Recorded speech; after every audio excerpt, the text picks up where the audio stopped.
বনি ইসরায়েলের একজন ব্যক্তি মুসা আলাইহিস সালামের জামানার মানুষ, মুসলিম শরীফের হাদিস যে সেই ব্যক্তি ৯৯ জন মানুষকে খুন করেছেন। কতজন মানুষ? ৯৯ জন মানুষকে খুন করার পর তার দিলের মাঝে অনুতপ্ত বোধ কাজ করতেছে, অপরাধ বোধ কাজ করতেছে। আহারে, ৯৯ জন মানুষকে আমি খুন করেছি, আমার অবস্থা কি হবে? আমাকেও তো মৃত্যুবরণ করতে হবে, আমিও তো হাসরের ময়দানে দাঁড়াবো। আমি কোন আমলের ওসিলা আমি নাজাত পাবো আমার তো জানা নাই, আমার তো জীবনটা জিন্দেগি গুনাহ দ্বারা ভরপুর। এখন আমি কি করব? এই যখন অনুতপ্ত বোধ তার দিলের মাঝে কাজ করতেছে, তখন মানুষদেরকে তিনি যাইয়া জিজ্ঞাসা করতেছেন, ও আমার ভাইয়েরা, আচ্ছা একটু বলেন তো আমি কার কাছে গেলে আমি এরকম একটা সমাধান পাবো যে আমার এই জীবনের গুনাহ মাফ হবে কি হবে না, এটা আমি কার কাছে গেলে নিশ্চয়তা পাবো? তা মানুষেরা বলতেছে ওই যে খ্রিস্টান পাদ্রী ওই জায়গায় রয়েছে, তার কাছে যাও, ওই পাদ্রীকে যাইয়া বলো, সে তোমাকে সঠিক সমাধান দিতে পারবে। এবার সে ব্যক্তি খ্রিস্টান পাদ্রীর কাছে গেছেন, পাদ্রীর কাছে যাইয়া বলতেছে, তাকে সমস্ত বৃত্তান্ত খুলে বলছে যে আমি ৯৯ জন মানুষকে হত্যা করেছি, এখন কি এই পরিমাণ গুনাহ আল্লাহ তাআলা আমাকে মাফ করে দিবে? পাদ্রী বলতেছে, সর্বনাশ, অসম্ভব। ৯৯ জন মানুষকে খুন করার হত্যার গুনাহ আল্লাহ মাফ করে? কখনোই মাফ করবে না, তোমাকে আল্লাহ কখনোই কি মাফ করবে না। এই ব্যক্তি হতাশ, আপনার কাছে আইছিলাম একটু দিলে প্রশান্তি লাভ করার জন্য, আপনি আমাকে সান্ত্বনা দিবেন, আল্লাহ আমাকে মাফ করে দিবে, কিন্তু না, আপনি আমাকে হতাশ করেছেন। আল্লাহ যেহেতু আমাকে মাফ করবে না, অতএব আপনাকেও বেঁচে রাখার আর দরকার আমার নাই, অতএব আপনাকেও আমি খুন করে ফেলবো। যেই কথা সেই কাজ, সঙ্গে সঙ্গে পাদ্রীকেও সে হত্যা করে ফেলছে, নাউজুবিল্লাহ। এই হত্যা করার মধ্য দিয়ে কতটা খুন হলো?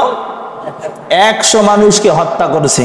আমাদের স্বভাব হচ্ছে গুনাহের দিকে ধাবিত হওয়া, আমাদের স্বভাব হচ্ছে কি গুনাহের দিকে ধাবিত হওয়া। আল্লাহ রাব্বুল আলামিন পৃথিবীর প্রথম মানুষ আদম আলাইহিস সালাম থেকে শুরু করে আমরা পর্যন্ত, আমাদের পরবর্তী কিয়ামত পর্যন্ত যতগুলো মানুষ আসছেন আসবেন, প্রত্যেকের আমাদের স্বভাব হচ্ছে গুনাহ করা। আমরা যারা এই পর্যন্ত আসছি, আমাদের প্রত্যেকের জিন্দেগিতে কোনো না কোনো গুনাহ আমাদের আছেই, শুধুমাত্র কেবলমাত্র একমাত্র আম্বিয়া আলাইহিস সালামরা বাদ দিয়ে। আল্লাহ রাব্বুল আলামিন যতগুলো নবী রাসূল পাঠিয়েছেন, এদের জিন্দেগিতে আগের গুনাহ, পরের গুনাহ, সমস্ত গুনাহ আল্লাহ তাআলা মাফ করে দিয়েছেন। এদেরকে নবী বানানোর পূর্বেও আল্লাহ তাআলা এদের দ্বারা কোনো গুনাহ করান নাই, নবী হওয়ার পরও এরা জীবনে কোনো গুনাহের সঙ্গে জড়িত হন নাই। অতএব সমস্ত নবী রাসূল নিষ্পাপ, মাসুম, বেগুনাহগার। বলি সুবহানাল্লাহ। পৃথিবীতে যতগুলো নবী রাসূল এসেছেন সকলে কি নিষ্পাপ? সকলে কি নিষ্পাপ? তাদের জীবনে কোনো গুনাহ করেছেন? একটা গুনাহ করেছেন? গুনার ধারের কাছে তারা যান নাই। তারা যে গুনাহগার এটা যদি কেউ বিশ্বাস করে যে না নবীরাও ভুল করতে পারেন, করেছেন, তাহলে ওই ব্যক্তির ঈমান থাকবে না, ঈমান থাকবে না। আল্লাহ রাব্বুল আলামিন তাদেরকে গুনাহ মুক্ত করেছেন, তাদেরকে কি করেছেন? গুনাহ মুক্ত করেছেন। এজন্য তাদের প্রতি আমাদের আকীদা, আমাদের বিশ্বাস, তারা ছিলেন একবারে মাসুম, বেগুনাহগার। তাদের জিন্দেগিতে কোনো গুনাহ করেন নাই, কোনো গুনাহ করেন নাই তারা। আল্লাহ রাব্বুল আলামিন সেই গুনাহ থেকে তাদেরকে কি করেছেন? নিজ হাত ধরে তাদেরকে আল্লাহ তাআলা হেফাজত করেছেন এবং তারাও চেষ্টা করেছেন। অনুরূপভাবে আমরাও মানুষ, তেনারাও মানুষ, কিন্তু তারা হচ্ছে আল্লাহ রাব্বুল আলামিনের ওহী প্রাপ্ত বান্দা, আর আমরা হচ্ছে স্বাভাবিক সাধারণ বান্দা। আমাদের স্বভাব হচ্ছে আমাদের দিল চায় গুনাহের প্রতি ধাবিত হওয়ার জন্য, আমাদের মন চায় গুনাহের আড্ডায়, আমাদের মন যাইতে চায়, আমাদের মন চায় টিভি দেখতে, সিনেমা দেখতে, অশ্লীল ভিডিও দেখতে, বিভিন্ন প্রকার গুনাহের প্রতি আমাদের মন আকৃষ্ট হয়, আমাদের মন যাইতে চায়। কিন্তু আমাদের এই নফসের সঙ্গে, মনের সঙ্গে জিহাদ করে আমাদের ওই গুনাহ থেকে বেঁচে থাকাই হচ্ছে প্রকৃত মুমিনের কাজ। আপনার আমার গুনাহ হয়ে গেছে, অনিচ্ছাবশত গুনাহ করে ফেলছি, এখন আর এই গুনাহের প্রতি অটল অবিচল থাকা যাবে না। এই গুনাহ আমার দ্বারা সংঘটিত হয়ে গেছে, আমি বুঝতে পেরেছি এটা আমার গুনাহ হয়েছে, এটা আমার অন্যায় হয়েছে, আমার আল্লাহ রাব্বুল আলামিনের হুকুমকে আমি অমান্য করেছি। এখন আর এই গুনাহের প্রতি অবিচল থাকা যাবে না, অটল থাকা যাবে না। সঙ্গে সঙ্গে গুনাহ থেকে ফিরে রব্বুল আলামিনের কাছে তওবা ইস্তেগফার করতে হবে, রব্বুল আলামিনের কাছে তওবা ইস্তেগফার করতে হবে। সঙ্গে সঙ্গে আমি একটা মিথ্যা কথা বলে ফেলছি, ব্যাস পরক্ষণে তওবা ইস্তেগফার করে আল্লাহ রাব্বুল আলামিন আমার ভুল হয়েছে, ভুলবশত আমার জবান দ্বারা এই মিথ্যা কথাটা বের হয়েছে, রব্বুল আলামিন আমাকে মাফ করে দেন, আমাকে ক্ষমা করে দেন, নেক্সটে আর কখনো আমি গুনাহের কাজে আমি আর জড়িত হব না। কিন্তু আপনি আমি আজান হয়ে যাচ্ছে, নামাজের সময় চলে যাচ্ছি, হুজুরকে তাগিদ দিচ্ছি হুজুর নামাজ পড়তে যাবেন না, কিন্তু আমার উপরও যে 5 ওয়াক্ত নামাজ ফরজ এই খবর আমার নাই। একজন হুজুর মানুষ অনিচ্ছাবশত শয়তানি করে যদি একটা মিথ্যা কথা বলে, আমরা সঙ্গে সঙ্গে সেটাকে ধরে ফেলি, হুজুর আপনি মিথ্যা কথা বলবেন কেন? আচ্ছা হুজুররা মিথ্যা কথা বললে গুনাহ হয়, আর সাধারণ মানুষ আমরা মিথ্যা কথা বললে সওয়াব হয়, তাই না? একটু হানা ও জবাব দেন। হুজুররা মিথ্যা কথা যদি বলে তাহলে গুনাহ হবে, আর আমরা সাধারণ মানুষ, আমরা যারা আলেম নয়, আমরা যদি মিথ্যা কথা বলি তাহলে আমাদের সওয়াব হবে, তাই না? তাহলে আমাদেরও গুনাহ হবে, হুজুরেরও কি হবে? গুনাহ হবে। অতএব আপনি আমি জানি যে এটা গুনাহ, কিন্তু এরপর হামেশা আমি করতেছি, কোনো অনুতপ্ত বোধ, লজ্জা বোধ আমাদের দিলের ভিতরে নাই। কিন্তু এমনটা হওয়ার কথা না। আমরা স্বাভাবিক, আমাদের স্বভাব হচ্ছে গুনাহের দিকে ধাবিত হওয়া। আল্লাহ তাআলার স্বভাব হচ্ছে বান্দাকে মাফ করে দেওয়া, সুবহানাল্লাহ। আমাদের স্বভাব হচ্ছে গুনাহের দিকে ধাবিত হওয়া, গুনাহ করা, আর আল্লাহর স্বভাব হচ্ছে বান্দাকে মাফ করে দেওয়া। কিন্তু আল্লাহ তাআলার কাছে তো চাইতে হবে। মা বাচ্চাকে দুধ খাওয়াবে, এটা মায়ের দায়িত্ব, কিন্তু দেখা যায় যে বাচ্চাকে ঘুমায় রেখে মা সংসারের সমস্ত কাজ কাম করতেছে, বাড়ির রান্না বান্না, গরু ছাগল বের করা, গরু ছাগলকে খাবার দেওয়া, মানুষকে খাবার দেওয়া, সমস্ত কাজ কাম মা রিল্যাক্সে করতে আসে, বাচ্চা যতক্ষণ কান্নাকাটি না করে।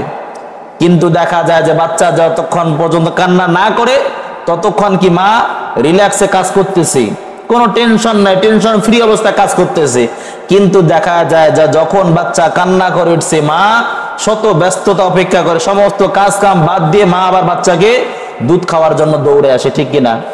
তা রব্বুল আলামিনের দিলের মাঝে কোটি কোটি গুণে আল্লাহ রব্বুল আলামিনের কাছে মায়া বেশি বান্দার যদি খাঁটি ভাবে তওবা ইস্তেগফার করে ফিরে আসতে পারে, আল্লাহ রাব্বুল আলামিন বলেন ওই বান্দাকে এমন ভাবে মাফ করে দেওয়া হয় যে ওই বান্দা জিন্দেগিতে কোনো গুনাহ যে করেছে এমন কোন ডকুমেন্ট, এমন কোন লিখিত কোনো থাকে না। সুবহানাল্লাহ বিহামদিহি। আল্লাহ রাব্বুল আলামিন এমন ভাবে মাফ করে দেয় যে যাতে করে ওই বান্দা জিন্দেগিতে কোনো গুনাহ করেই নাই। আপনি আমি জেনা করেছি, আল্লাহ তাআলার কাছে তওবা করেছি, আল্লাহ রাব্বুল আলামিন এমন ভাবে মাফ করেছেন যে আপনি যে জেনা করেছেন আর কোনো প্রমাণ আল্লাহ তাআলার কাছে আর নাই, সমস্ত ডকুমেন্ট আল্লাহ তাআলা মুছে ফেলে দিয়েছেন। সুবহানাল্লাহ বিহামদিহি। কিন্তু আপনি আমি যদি কাউকে সাক্ষী বানায় রাখি, এটাই আছে মুসিবত। আপনার আমার গুনাহ নাই জিন্দেগিতে, চুরি গুনাহ, জেনার গুনাহ, ডাকাতির গুনাহ, মিথ্যা কথা বলা ইত্যাদি বহু ধরনের গুনাহের সঙ্গে আপনি আমি জড়িত আছি। যা এই গুনাহের খবর আমি জানি, একমাত্র আল্লাহ তাআলা জানেন। তৃতীয় পক্ষ আল্লাহ তাআলা কাউকে জানায় নাই যে আশরাফুল হুজুর জেনাকার, আশরাফুল হুজুর সুদখোর, আশরাফুল হুজুর ঘুষখোর। আল্লাহ রাব্বুল আলামিন কাউকে বলেছেন? বলেন নাই। আল্লাহ তাআলা গোপনে রেখেছেন। আল্লাহ তাআলার কাছে আমি গোপনে দোয়া করব, গোপনে আল্লাহ তাআলা মাফ করে দিবেন। কিন্তু আমি তৃতীয় পক্ষ যে কাউকে সাক্ষী বানায় রাখি, এটাই হচ্ছে মুসিবত। আল্লাহ তাআলা দয়া করে আপনার আমার গুনাহকে গোপন রেখেছেন, আর আপনি আমি বড়াই করে বলতেছি যখন আপনার মতো আমি যুবক ছিলাম সেই সময় কত অপকর্মই না করেছিলাম, মানুষের গাছ থেকে ফল পেয়ে খাইছিলাম, মানুষের এই ক্ষতি করেছিলাম, সেই ক্ষতি করেছিলাম ইত্যাদি বিভিন্ন গুনাহের কথা গর্বের সহিত বলি। আমি সেই সময় মাস্তান ছিলাম, আমার এক ডাকে মানুষজন সবাই জড়ো হয়ে যাইত, আমার ভয়ে মানুষজন কেউ বাচ্চাকেও দুধ খাওয়াইতো না, বিভিন্ন ধরনের গর্ব করে বলে। আরে ভাই, আপনার আমার গুনাহ আল্লাহ তাআলা দয়া করে গোপন রেখেছেন, আল্লাহ তাআলা আপনাকে গোপনে মাফ করে দিয়েছে। কিন্তু হাসরের ময়দানে ওই ব্যক্তি আপনার আমার সাক্ষী হয়ে দাঁড়িয়ে যাবে। আল্লাহ তাআলা সেই ব্যক্তিকে কেন জান্নাতে দেওয়া হলো? সে ব্যক্তি তো জেনাকার ছিল, আমি তো জেনা করি নাই। কেমনে সে জেনা করেছে তুমি কেমনে জানো? সে নিজ জবান দ্বারা আমাকে বলেছে সে একজন জেনাকার, সে একজন সুদখোর, ঘুষখোর, সে নিজের জবান দ্বারা আমাকে বলেছে, আমি তার সাক্ষী রয়েছি। এই সাক্ষী আপনার আমার জাহান্নামে যাওয়ার জন্য যথেষ্ট হয়ে যাবে। এজন্য গুনাহ করেছি গোপনে, গুনাহ করেছি গোপনে, আল্লাহ তাআলার কাছে মাফ চাইবো। আল্লাহ রাব্বুল আলামিন গোপনে ওই বান্দাকে মাফ করে দিবেন। আপনার আমার কি কাউকে জীবনে খুন করেছি? কাউকে হত্যা করেছি? করি নাই। স্বাভাবিক আমরা হত্যা করেছি কাউকে? হত্যা করি নাই, কিন্তু আল্লাহ রাব্বুল আলামিনের পয়গম্বর সাল্লাল্লাহু আলাইহি ওয়াসাল্লামের হাদিস, মিশকাত শরীফের হাদিসের মাঝে উল্লেখ আছে যে এক ব্যক্তি বনি ইসরায়েলের একজন ব্যক্তি মুসা আলাইহিস সালাতু ওয়াস সালামের জামানার মানুষ, মুসলিম শরীফের হাদিস, যে সেই ব্যক্তি 99 জন মানুষকে খুন করেছেন। কতজন মানুষ? 99 জন মানুষকে খুন করার পর তার দিলের মাঝে অনুতপ্ত বোধ কাজ করতেছে, অপরাধ বোধ কাজ করতেছে। আহারে, 99 জন মানুষকে আমি খুন করেছি, আমার অবস্থা কি হবে? আমাকেও তো মৃত্যুবরণ করতে হবে, আমিও তো হাসরের ময়দানে দাঁড়াবো। আমি কোন আমলের ওসিলা আমি নাজাত পাবো আমার তো জানা নাই, আমার তো জীবনটা জিন্দেগি গুনাহ দ্বারা ভরপুর, এখন আমি কি করব? এই যখন অনুতপ্ত বোধ তার দিলের মাঝে কাজ করতেছে, তখন মানুষদেরকে তিনি যাইয়া জিজ্ঞাসা করতেছেন, আমার ভাইয়েরা, আচ্ছা একটু বলেন তো, আমি কার কাছে গেলে আমি এরকম একটা সমাধান পাবো যে আমার এই জীবনের গুনাহ মাফ হবে কি হবে না, এটা আমি কার কাছে গেলে নিশ্চয়তা পাবো? তা মানুষরা বলতেছে, ওই যে খ্রিস্টান পাদ্রী ওই জায়গায় রয়েছে, তার কাছে যাও, ওই পাদ্রীকে যাইয়া বলো, সে তোমাকে সঠিক সমাধান দিতে পারবে। এবার সে ব্যক্তি খ্রিস্টান পাদ্রীর কাছে গেছেন, পাদ্রীর কাছে যাইয়া বলতেছে, তাকে সমস্ত বৃত্তান্ত খুলে বলছে যে আমি 99 জন মানুষকে হত্যা করেছি, এখন কি এই পরিমাণ গুনাহ আল্লাহ তাআলা আমাকে মাফ করে দিবে? পাদ্রী বলতেছে, সর্বনাশ, অসম্ভব, 99 জন মানুষকে খুন করার হত্যার গুনাহ আল্লাহ মাফ করে? কখনোই মাফ করবে না, তোমাকে আল্লাহ কখনোই কি মাফ করবে না। এই ব্যক্তি হতাশ, আপনার কাছে আইছিলাম একটু দিলে প্রশান্তি লাভ করার জন্য, আপনি আমাকে সান্ত্বনা দিবেন, আল্লাহ আমাকে মাফ করে দিবে, কিন্তু না, আপনি আমাকে হতাশ করেছেন। আল্লাহ যেহেতু আমাকে মাফ করবে না, অতএব আপনাকেও বেঁচে রাখার আর দরকার আমার নাই, অতএব আপনাকেও আমি খুন করে ফেলবো। যেই কথা সেই কাজ, সঙ্গে সঙ্গে পাদ্রীকেও সে হত্যা করে ফেলছে, নাউজুবিল্লাহ। এই হত্যা করার মধ্য দিয়ে কতটা খুন হলো? 100 মানুষকে হত্যা করেছে। 100 মানুষকে হত্যা করে আসার পর, বাসায় ফিরে আসার পর আবারও তার দিলের মাঝে অপরাধ বোধ কাজ করতেছে। আসলে কি আল্লাহ তাআলা আমার গুনাহ মাফ করবে না? আল্লাহকে আসলে আমার গুনাহ মাফ করবে না? কি করা যায়? আবার মানুষদের কাছে জিজ্ঞাসা করতেছে, আমার ভাইরা, একটা আমাকে সঠিক সমাধান একজন আলেম দেখায় দেন, যে কার কাছে গেলে এই গুনাহের একটা সমাধান আমি পাবো, যে আমার গুনাহ আল্লাহ তাআলা মাফ করবেন কি করবে না, এটা কার কাছে গেলে জানতে পারবো?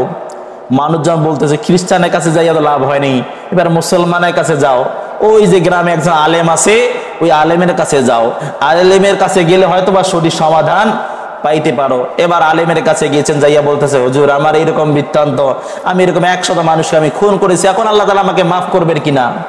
বলছে, আল্লাহ কেনই মাফ করবে না, আল্লাহ তাআলা দয়ার সাগর, রহমতের সাগর, আল্লাহ রাব্বুল আলামিন অবশ্যই তোমার গুনাহ মাফ করে দিবেন। সুবহানাল্লাহ। বলছে, অবশ্যই আমার আল্লাহ তোমার গুনাহ মাফ করে দিবে। তোমার গুনাহ যদি পাহাড় পরিমাণ গুনাহ হয়ে থাকে, তোমার আল্লাহ রাব্বুল আলামিনের দয়া পাহাড়ের চেয়ে আরো কোটি গুণে বেশি। বলে সুবহানাল্লাহ। আল্লাহ তাআলা নিজেই বলতেছে, লা তাকনাতু মির রাহমাতিল্লাহ, ও আমার বান্দা, ও বান্দে, আমার রহমত থেকে নিরাশ হইও না, আমার রহমত থেকে নিরাশ হইও না, ফিরে যায় না, হতাশ হইও না, আল্লাহ আমাকে মাফ করবে না এটা ভাবিও না। আল্লাহ তাআলা বলতেছেন, লা তাকনাতু মির রাহমাতিল্লাহ, আমার দরবার থেকে নিরাশ হইও না, আমার কাছে চাও, আমি তোমাদের যত হাজত রয়েছে, যতগুলো চাহিদা রয়েছে, আমি রব্বুল আলামিন পূরণ করে দেব। সুবহানাল্লাহি ওয়া বিহামদিহি। তাহলে হুজুর ওই আলোকে, আয়াতের আলোকে বলতেছে, আল্লাহ তাআলা অবশ্যই তোমাকে মাফ করে দিবে, তোমার কোনো টেনশন নাই, চিন্তা করার কোনো কারণ নাই। বলতেছে, এখন আমাকে কি করতে হবে? যে এখন কিচ্ছু করতে হবে না, ওই যে গ্রামে একটা মাদ্রাসা রয়েছে, ওই মাদ্রাসায় যাও, ওখানে অনেক আল্লাহর বান্দারা ইবাদতের মধ্যে শামিল রয়েছে, কোরআন তেলাওয়াত করে, নামাজ কালাম ইবাদত বন্দেগীর মধ্যে তারা লিপ্ত রয়েছে, তুমিও তাদের সঙ্গে যাইয়া শামিল হয়ে তাদের সঙ্গে ইবাদত বন্দেগীতে মশগুল হও, এবং বিগত জীবনের সমস্ত গুনাহের জন্য অনুতপ্ত লজ্জিত হয়ে খাঁটিভাবে তওবা ইস্তিগফার করো, আমার আল্লাহ তোমাকে মাফ করে দিবেন। সুবহানাল্লাহি ওয়া বিহামদিহি। এরপরে মনে বড় আশা নিয়ে, ক্ষমার আশা নিয়ে, জান্নাতের আশা নিয়ে ওই আল্লাহর বান্দা হুজুরের বাড়ি থেকে বের হয়ে মাদ্রাসার উদ্দেশ্যে রওনা দিয়েছে। কিন্তু পথিমধ্যে তার হায়াত শেষ, মালাকুল মাউত আজরাইল আলাইহিস সালাতু ওয়াস সালাম তার সামনে এসে উপস্থিত, তার জানকে কবজ করেছেন। আল্লাহর বান্দা দুনিয়া ছেড়ে চলে গেছেন, আল্লাহর বান্দা দুনিয়া ছেড়ে চলে গেলেন, মৃত্যুবরণ করেছেন। এরপরে 2 দল ফেরেশতা চলে আসছেন, 2 দল ফেরেশতা চলে আসছেন তার রূহটাকে নেওয়ার জন্য। আমাদের যখন মৃত্যুবরণ করি, বডি তো পড়েই থাকে, চলে যায় কি রুহ চলে যায়। যে কথা বলা যে শক্তি রব্বুল আলামিন দিয়েছেন, এই রুহটা কি আল্লাহ তাআলার একটা হুকুম। রুহটা কি আল্লাহ তাআলার একটা হুকুম, আমাদের দিলের মাঝে ভিতরে কাজ করতেছে, বিধায় আমরা জীবিত। এই রুহটাকে যখন আল্লাহ তাআলা নিয়ে যায় তখন আমাদের ডেট পড়ে থাকে, শরীর পড়ে থাকে, আমরা তখন মৃত হয়ে যাই। কিন্তু বডি কি পড়ে থাকে, তার বডিটা চলে গেছে, বডি পড়ে আছে কিন্তু তার রুহটা চলে গেছে। কিন্তু রুহটা যাবে কোথায়? রুহটা হচ্ছে ইল্লিয়িন এবং সিজ্জিন। ইল্লিয়িন এবং সিজ্জিন, এই রুহটা যাওয়ার জায়গা হচ্ছে দুইটা জায়গা, একটা হচ্ছে ইল্লিয়িন আর একটা হচ্ছে কি সিজ্জিন। একটা জান্নাত আর একটা জাহান্নাম, দুইটা জায়গা, তৃতীয় কোনো স্থান আর নাই। কিন্তু আমাদের এলাকায় যেগুলো মানুষ মারা যাওয়ার পরে ভূত হয়, জিন হয়, আর সে মানুষকে ধরে, এই যে অত্যাচার করে, এটা কি সেই ব্যক্তি? এটা হচ্ছে অবাধ্য যে জিনগুলো রয়েছে, এই জিনগুলো তাদের সুরত ধারণ করে, তাদের রূপ ধারণ করে এসে মানুষদেরকে অত্যাচার করে। মূলত তার রূহ এখানে আর দুনিয়ার জমিনে আর নাই। যে ব্যক্তি মৃত্যুবরণ করে তার রূহটা কি আর দুনিয়ার জমিনে আর নাই, তার রূহ আরশে আজিমে চলে যায়, হয় জান্নাতে যাবে নয়তো জাহান্নামে চলে যাবে। এখন এই রূহটা নেওয়ার জন্য দুই দল ফেরেশতা এসে উপস্থিত হয়ে গেছে। দুই দল ফেরেশতা এসে উপস্থিত, জান্নাতি ফেরেশতাও এসে উপস্থিত, জাহান্নামী ফেরেশতাও এসে উপস্থিত হয়ে গেছে। এবার জাহান্নামী ফেরেশতারা বলতেছে, সে ব্যক্তি 100 খুন করেছে, সে তো এখনো তওবা করে নাই, সে তো এখনো মাদ্রাসা পর্যন্ত পৌঁছতে পারে নাই, সে ইবাদতের মধ্যে এখনো শামিল হয় নাই, অতএব সে এখনো গুনাহগার, সে এখনো জাহান্নামী, অতএব আমরা তাকে জাহান্নামে নিয়ে যাব। জান্নাতে ফেরেশতারা বলতেছে, না, সে বান্দা আল্লাহ তাআলার কাছে তওবা ইস্তেগফার করেছেন, করার মন মানসিকতা নিয়ে তো হুজুরের কাছে আসছেন, আর এই তওবার মন মানসিকতা নিয়েই তো সে মাদ্রাসার উদ্দেশ্যে, ইবাদতের উদ্দেশ্যে রওনা হয়েছেন। অতএব সে ব্যক্তিকে আল্লাহ তাআলা মাফ করে দিয়েছেন, সে ব্যক্তি এখন জান্নাতে যাবে। সুবহানাল্লাহি বিহামদিহি। আপনার আমার এই কাদের মাঝে আমরা আলোচনা শুনছি, মা ইয়ালফিযু মিন কাওলিন ইল্লা লাদাইহি রাকীবুন আতীদ। আপনার আমার কথাগুলো রেকর্ড করার জন্য ফেরেশতা রয়েছেন, দুইজন ফেরেশতা আমাদের কাদের মাঝে কি রয়েছেন, কিরামান কাতিবিন। কিরামান এবং কাতিবিন, তারা আমাদের লেখে, একজন ভালো আমল লেখে, একজন খারাপ আমল লেখে। একজন ভালো আমল লেখে আর একজন কি রাখে, খারাপ আমল লেখে। আপনি আমি গুনাহ করেছি, গুনাহ করার পর সঙ্গে সঙ্গে ফেরেশতা ডান পা বাম পা কাঁধে ফেরেশতা লিখতে চায় যে না, সে ব্যক্তি এখন গুনাহগার, তার এই গুনাহটা লেখা হোক। ডান পাশে ফেরেশতা বলেন না। জান্নাতি ফেরেশতা বলতেছে কি, লিখিস না ভাই, আল্লাহ তাআলার কাছে সে ব্যক্তি তো মাপ চাইতে পারে। ফজরে গুনাহ করেছে, দুপুরের সময় শুধু মাপ চাইতে পারে আল্লাহ তাআলার কাছে, দুপুরের সময় দেখে মাফ করে, মাপ চায় না আল্লাহ তাআলার কাছে, বলতে আরেকটু অপেক্ষা কর, আসর পর্যন্ত দেখ, আসরের সময় সে ব্যক্তি মাপ চায়নি, বলছে মাগরিব পর্যন্ত দেখ। এইভাবে কাল বিলম্ব করতে করতে জান্নাতি ফেরেশতা জাহান্নামী ফেরেশতাকে কি করতে ওয়েট করতেই থাকে যে কতক্ষণ পর্যন্ত আল্লাহ তাআলার কাছে সে মাপ না চায়, তুই এখন ভাই লিখিস না। কিন্তু আল্লাহ রাব্বুল আলামিনের হাবিব বলেন যে যখন কোন একজন মানুষ ভালো নেক কাজের নিয়ত করে, নেক কাজটা করে নেই, নিয়ত করে যে আগামীকাল ওই জায়গায় মাহফিল আছে, আমি ওই ইসলামী মাহফিলে যাব, 10টা টাকা আমি দান করব, এই যে নিয়ত করেছে, নিয়ত করার কারণে সঙ্গে সঙ্গে ওইটা লিপিবদ্ধ হয়। সুবহানাল্লাহ। এবং সেই দিন থেকে তার আমলনামায় সওয়াব লেখা শুরু হয়ে যায়। এখন ওখানে যাওয়ার হিসাব পরে নিয়ত করেছে আমি যাব, আমি মক্কা শরীফ হজ করতে আমি যাব, নিয়ত করেছি, সঙ্গে সঙ্গে সেটা লিখে ফেলা হয়। কিন্তু আমি কোনো গুনাহের কাজ করেছি, সঙ্গে সঙ্গে সেটা লেখা হয় না। এই ফেরেশতা তাকে বাধা দেয়, ভাই লিখিস না, আল্লাহর সে বান্দা, কখন আল্লাহ হেদায়েত দিবে, কখন সে মাপ চাইবে, অতএব লিখিস না। সুবহানাল্লাহি বিহামদিহি। তো ওই জান্নাতি ফেরেশতা বলতেছে, সে তো মনে মনে খেয়াল করেছে যে সে তওবা ইস্তেগফার করবে, এই উদ্দেশ্যে সে ঘর থেকে বের হয়েছে, অতএব সে এখন জান্নাতি। সুবহানাল্লাহি বিহামদিহি। আল্লাহ রাব্বুল আলামিনের সমাধান করার জন্য তৃতীয় একদল ফেরেশতা আল্লাহ রাব্বুল আলামিন পাঠিয়ে দিলেন। তৃতীয় ফেরেশতা এসে বলতেছেন, তোমরা কেন ঝগড়াঝাটি করতেছো? বলতেছে এই কাহিনী শোনার পর এবার ওই ফেরেশতা বলতেছে, তোমরা এক কাজ করো, সে যেই জায়গা থেকে আলেমের বাড়ি থেকে বের হয়েছে, ওই আলেমের বাড়ি থেকে মাদ্রাসা কত দূরে আর তার আলেমের বাড়ি কত দূরে? মাদ্রাসা যদি কাছে হয়ে থাকে আর আলেমের বাড়ি যদি দূরে হয়ে থাকে তাহলে সে ব্যক্তি জান্নাতি, আর যদি আলেমের বাড়ির কাছে সে ব্যক্তি থাকে তাহলে সে ব্যক্তি জাহান্নামী হিসাবে সে গণ্য হবে।